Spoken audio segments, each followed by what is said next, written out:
그래서 그 국가 미래 전략 보고서가 지금 나왔잖아요. 예. 그래서 그것을 이제 만들게 된 배경과 그리고 앞으로 지향점 이런 거를 좀 말씀 좀 해주시죠. 그 한 세기가 시작이 되면은 그 세기가 시작될 때 캘렌더로 달력으로서 딱 떨어지게 2001년부터 21세기다.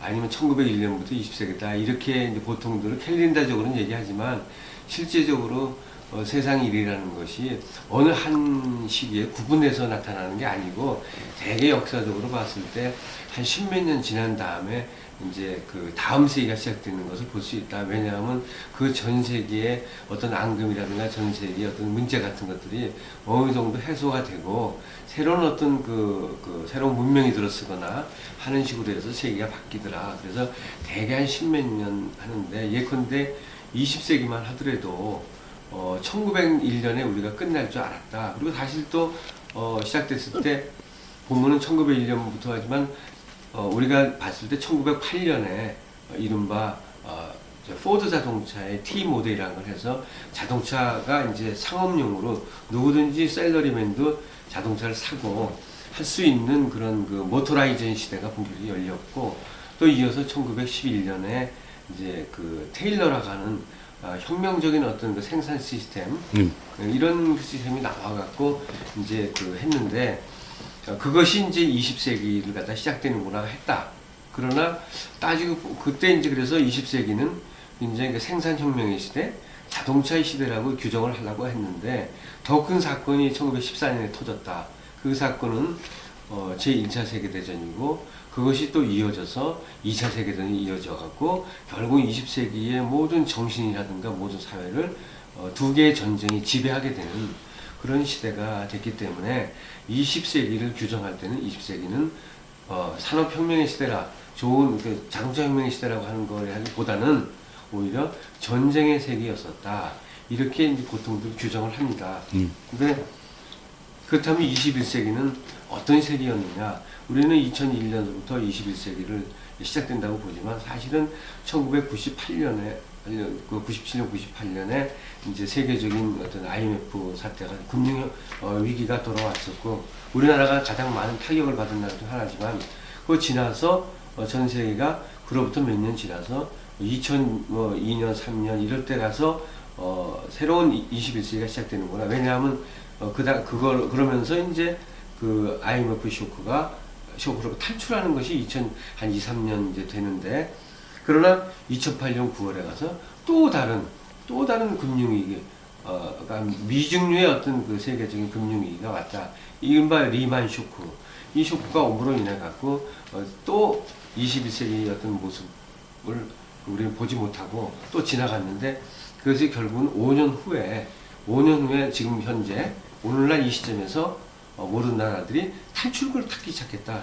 그래서 결국은 금융위기로 시작해서 지난 10년 동안 끌려온 세계 경제와 세계 모든 패러다임이 결국은 2014년에 끝을 내고 2015년에는 그야말로 정말 새로운 21세기다운 패러다임의 시기가 생기는 거 아닌가. 그래서 저는 2015년을 중대한 해, 다시 말해서 21세기의 본격적인 그 열림의 해라고 이렇게 본다.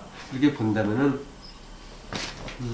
2015년서부터 우리가 어떤 계획을 짜야 될 것이 각 나라마다 모든 전략을 총동을 해서 나올 텐데 그럴 때 우리는 어떤 전략을 갖고 갈 것이냐.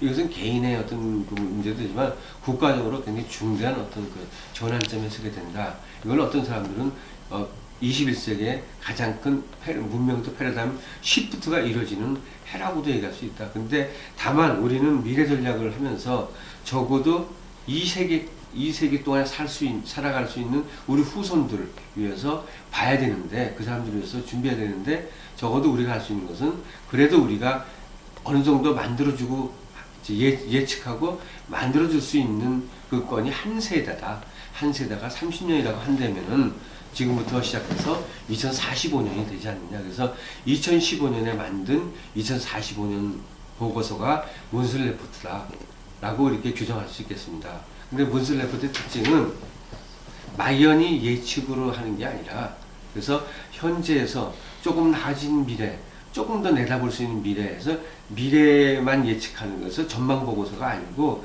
이렇게 지금 현재 상태에서 미래를 준비하지 않으면 2045년에 가서 한 세대 후에 가서 정말 어떠한 그 어려운 그 국면을 맞을지 아니 어떤 비참한 상황을 맞을지 모르기 때문에 준비 안 했을 경우에 그래서 미리 우리는 2045년에 준비 안 했을 경우에 어떤 모습일까를 예측한 다음에 그것을 거꾸로 뒤집어서 그렇기 때문에 지금 무엇을 준비했다고 하는 이른바 포캐스팅과 뒤에서 다시 바라본 백캐스팅을 겸한 것이 이 레포트고 한마디로 말씀드리자면 2045년으로부터의 경종, 오늘의 경종이 문슬 레포트의 핵심이라고 할 수 있겠습니다.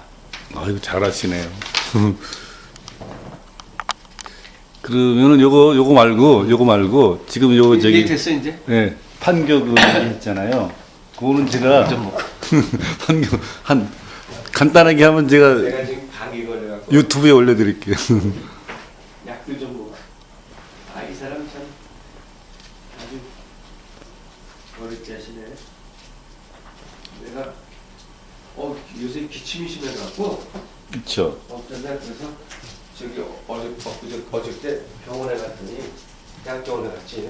그랬더니 이제 천식기가 좀 있대. 나이 먹어서. 그래요? 그래서 조금 뭐 천식기는 금방 되는 게 아니라 많이 관리를 해야 된다고 그래요. 예.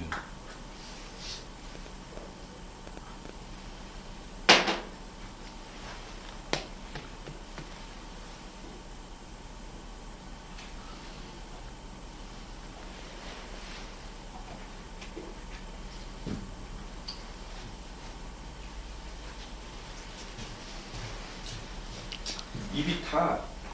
잠깐 보니까 보니까 입을 타요?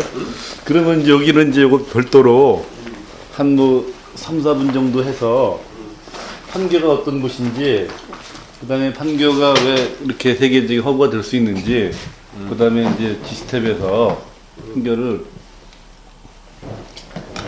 어떻게 키울 건지 여기 한 뭐 3, 4분 정도 얘기를 하시면 제가 그걸 따가지고 유튜브에 올려드릴게요. 그러면 이제 또 이렇게 하다 보면 뭐 아까 그거 있잖아 이거. 이거는 음성밖에 안 되지. 유튜브에 올려도 아까 그거 하나도 안 했나 판교는? 안 했죠. 판교도 하지 않았어?